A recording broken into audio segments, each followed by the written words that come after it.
விளக்கமளிப்பவர் மதுமிதா துக்காராம் அவர்கள். தன் தந்தையை போன்று பூ தொடுப்பதில் கை தேர்ந்தவள் ஆண்டாள். இதற்கிடையில் பல பாசுரங்களை பாடுவாள்.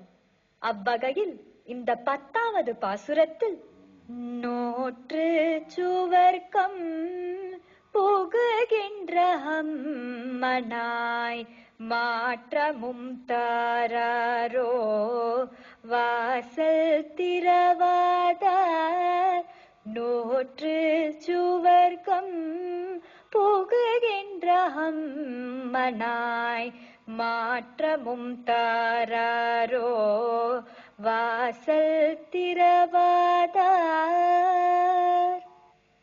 பாவை நோன்பு நோற்று ஸ்வர்க்கம் செல்ல நினைக்கின்ற பெண்ணே, வாசலை திறவாதவர் பதிலாவது சொல்லக்கூடாதா?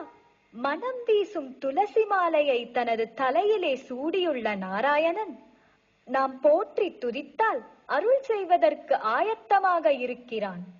முன்பு ஒரு நாள் புண்ணியனாகிய ராமபிரானால் தோல்வி அடைந்தான் கும்பகர்ணன். அவனுக்கு பிறகு அவனுக்கே உரிய பெருந்தூக்கத்தை உனக்கே கொடுத்து விட்டானோ? நீண்ட உறக்கத்தில் ஆழ்ந்துவிட்ட பெண்ணே, கிடைத்தற்க அரிய அணிகலன் போன்றவளே, உறக்கம் நீங்கி கதவை திறப்பாயாக என்கிறாள் பெரியாழ்வாரின் தெய்வ மகளாகிய ஆண்டாள். இப்படி இந்த பாசுரத்தில் தன் தோழிகளை எழுப்புகிறாள் ஆண்டாள். திருப்பா